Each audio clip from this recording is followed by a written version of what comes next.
Olá, pessoal! Vamos então dar continuidade às reflexões sobre a Copa do Mundo masculina, pensando a Copa que ocorre agora em 2022 no Catar. Vamos então pensar dois elementos. Um é a violência contra as mulheres que ocorre neste país e o segundo é a violência contra pessoas LGBT que ocorre no Catar e o significado, da Copa do Mundo masculina estar ocorrendo neste local, nessas condições. Então, em relação ao controle sobre as mulheres, existe um regime, um sistema no Catar que chama tutela masculina, que ocorre através dos homens controlando a vida de mulheres. Então, em relação a decisões importantes, eventos do dia a dia, eventos cotidianos e extra-cotidianos. Então, a mulher ela não tem autonomia sobre a própria vida para tomar várias decisões. Então vamos ler aqui no site da CNN, abre aspas. As mulheres continuam sujeitas ao sistema de tutela masculina, pelo que devem pedir autorização aos seus tutores, pai, marido, irmão, ou seja, homens, para decisões importantes, como casar, viajar, estudar no exterior quando tiver até 25 anos, trabalhar em empregos públicos, entre outros. As mulheres, fecha aspas, agora outro parágrafo aqui. As mulheres também devem pedir permissão para acessar tratamento de saúde reprodutiva e exames ginecológicos básicos, fecha aspas. Então, esse é um tema para nossa reflexão. A gente sabe que no mundo inteiro existem graves violações dos direitos das mulheres, em vários níveis, vários tipos de violência ocorrem em praticamente todas as sociedades, se não em todas as sociedades, violências cometidas pelos homens contra o grupo das mulheres. É uma violência estrutural, que ocorre com uma estrutura de funcionamento dos países, tendo como uma de suas bases o ódio às mulheres, Então, essa tentativa de controle da vida das mulheres ocorre na maioria dos países, de diversas formas, estando em lei ou não estando em lei, através do cotidiano, de diversas formas. É o que a gente vem debatendo aqui no meu perfil, no canal, também já faz um bom tempo. Esse tema está mais em debate agora, porque existem alguns extremos, que acabam chamando mais atenção, apesar de que toda situação de violência deveria ser tema de revolta. Mas então, quando você tem um regime onde a mulher, pela lei ali do cotidiano, pela regra, pelo sistema de organização cotidiana, ela não tem autonomia em relação à sua própria vida, ela não pode decidir sobre a sua própria vida, as decisões, as ações, os acontecimentos que vão afetar diretamente a sua própria vida, ou seja, ela não tem poder de escolha sobre si própria. É obviamente grave, é gravíssimo. Isso é um contexto de alta gravidade em relação aos direitos das mulheres, Então, isso é uma questão.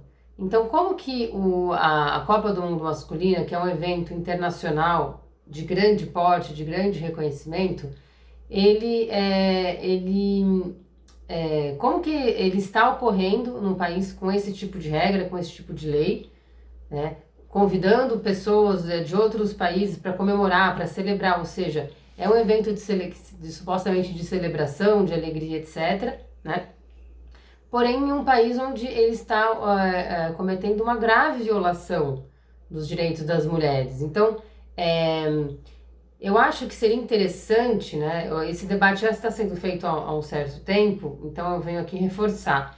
Eu defendo que a Copa do Mundo, por ser um local, um evento que traz muita visibilidade internacional, seria interessante que houvessem regras básicas em relação aos direitos das populações, em relação a violações de direitos, em relação à não existência de violência contra nenhum grupo, regras sobre esses temas para que fosse autorizado que o país sediasse a Copa do Mundo. Porque a Copa do Mundo, ela, enfim, é um evento de grandes proporções, financeiras, inclusive, não só financeiras, mas também de visibilidade internacional, que vai trazer dinheiro para o país, vai trazer visibilidade turística e outros tipos de visibilidade, como acordos comerciais e por aí vai. Então, de certa forma, é um privilégio, né, você receber esse evento. Então, para que você seja concedido esse acesso, essa possibilidade, seria importante que o país atendesse algumas regras, né? Bom, me parece que essa é uma regra básica, você respeitar a autonomia de qualquer grupo, de qualquer pessoa, de qualquer, né, agrupamento humano. E você impor às mulheres daquele local, que elas não tenham autonomia sobre si, é uma grave violação. Então, não me parece uma atitude, né, correta, né, das instituições esportivas aceitarem que esse evento ocorra no país com esse tipo de regra. E o outro tipo de questão é também a criminalização da homossexualidade no Catar, né? Então eu vou ler aqui também para a gente ter aqui a informação correta de acordo com a imprensa. Então aqui a Folha, né, ela falou assim, ó, abre aspas, o Código Penal do Catar estipula a punição do sexo entre homens com até 3 anos de prisão. O sexo fora do casamento, né, incluindo o homossexual e também o heterossexual, pode ser punido com até 7 anos de cadeia.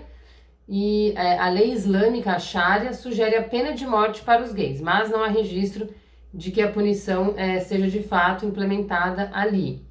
Então aqui fala assim, segundo a organização Human Rights Watch, a perseguição também acontece por meio do chamado Estatuto da Proteção da Comunidade, que permite a detenção por até 6 meses sem uma acusação formal para o crime de violar a moral pública. E daí a reportagem aqui segue. Então, essa é uma outra questão grave. Quando você criminaliza que um grupo de pessoas ele exista, porque quando a gente está criminalizando, tem uma lei que criminaliza a homossexualidade, você está, em outras palavras, se pode entender que você está criminalizando a existência de pessoas homossexuais. Quando você criminaliza o sexo entre 2 homens. Porque a sexualidade, a prática sexual, ela faz parte do todo, né, da vida individual, da vida das pessoas. Então, se você criminaliza uma prática sexual entre 2 homens, ou seja, entre 2 homens, né, homossexuais, você está criminalizando, de certa forma, a existência dessas pessoas. Então, obviamente, novamente, é também algo grave, algo gravíssimo. Então, será que a Copa, né, de novo, que é um evento grande, de grande importância internacional, etc., devia ser realizado em um país que está criminalizando a existência, né, de pessoas? Não, né?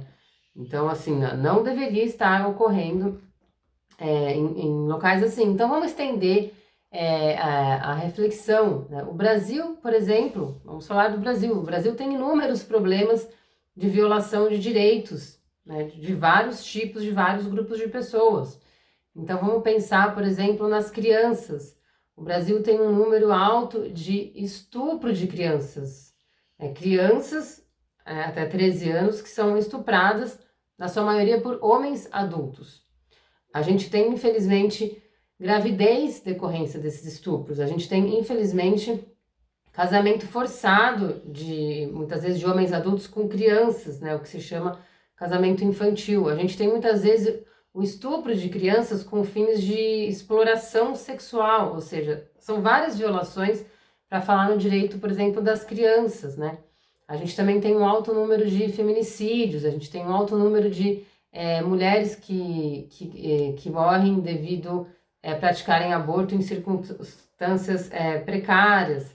E vamos pensar de forma mais abrangente, né? A gente tem um número atual de pessoas passando fome, de pessoas em uma situação de miséria. A gente tem inúmeras situações de racismo que ocorrem em ambientes de trabalho, em ambientes coletivos, né? A gente tem uma quantidade também grande de pessoas sem saneamento básico, sem as condições adequadas de moradia, e assim vai.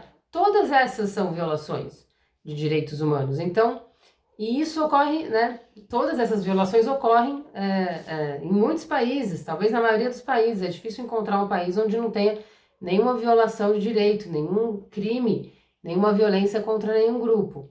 Então, seria interessante para a Copa do Mundo, né, que é um evento mundial, tanto masculina quanto feminina, quanto para as Olimpíadas também, exigir que, para que o país tenha o direito de sediar, o evento que ele cumpra alguns requisitos básicos, né? É mais uma forma de uma forma coletiva de combater todas essas violências, que obviamente não devem esperar apenas a oportunidade de sediar um evento para sanar esses problemas, né? Para eliminar essas violências.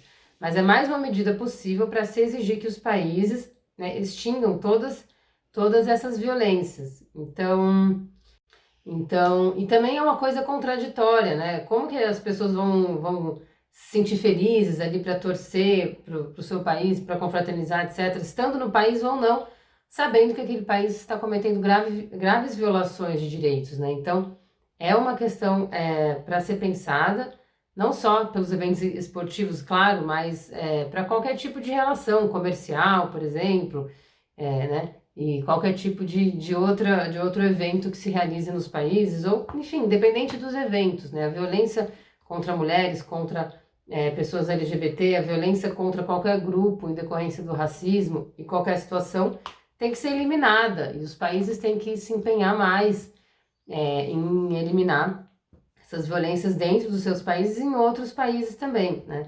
Então a gente tem um debate, muitas vezes, um pouco superficial, né? As pessoas, assim, muitas vezes comentam, mas é a cultura do país, é os costumes do país, a gente tem que respeitar. Quando esse pensamento ele é reforçado e vai até um limite do relativismo total, tem um problema aí, né? Porque assim, então assim, se deve aceitar qualquer coisa completa, qualquer ação que outra pessoa fizer, porque simplesmente é de outra cultura e se deve respeitar. Então, se num país existe a escravização de pessoas, tudo bem, porque é outra cultura. Se no país existir, por exemplo, vamos pensar se os homens, nessa hipótese, fossem tutelados pelas mulheres, fosse o oposto. Será que as pessoas iam falar, é a cultura do local? Se nesse país houver qualquer absurdo contra crianças, enfim. Então tem que aceitar porque é a cultura do país. As pessoas, eu acho que elas, né, às vezes falta um pouco assim de uma reflexão mais aprofundada sobre limites, né, e sobre referências também. É importante que nós tenhamos referências, parâmetros. A gente não pode ficar sem um parâmetro, totalmente sem parâmetro, e aceitar tudo que o outro grupo faz simplesmente porque é a cultura do outro grupo e eu não posso interferir. Daí vira um relativismo sem limites, né? A convivência humana, a existência humana, é importante que os países entre si também debatam referências que possam ser utilizadas como referências internacionais, inclusive. Daí a gente vai para um debate também da epistemologia, né, e tudo mais. Mas a gente tem que sair um pouco dessa questão simplesmente de justificar pelos costumes. Até porque, quando a gente fala é o costume de um país, não necessariamente esse costume vai ser um consenso entre todas as pessoas do país. Provavelmente, né, certamente vai ser um costume imposto por uma parte das pessoas sobre as outras pessoas, ou seja, não é um consenso também nesse agrupamento. Também vão existir ali naquele agrupamento relações de poder e pessoas que discordam dessa regra, dessa lei, né? Então, esse argumento a cultura do país também não é muito válido quando pensado a fundo. É preciso levar em conta as contradições daquela cultura e as pessoas daquela cultura que se revoltam, que questionam aqueles costumes e fazer um debate amplo, né, sobre isso. Então essa é a minha sugestão, para que existam aí requisitos básicos de combate à violação de direitos nos países, para que esse país ganhe o direito de sediar grandes eventos esportivos, tá bom? Vamos seguindo então a reflexão sobre esses temas, sobre violência, que é um dos temas que eu pesquiso. Um abraço, gente, até a próxima.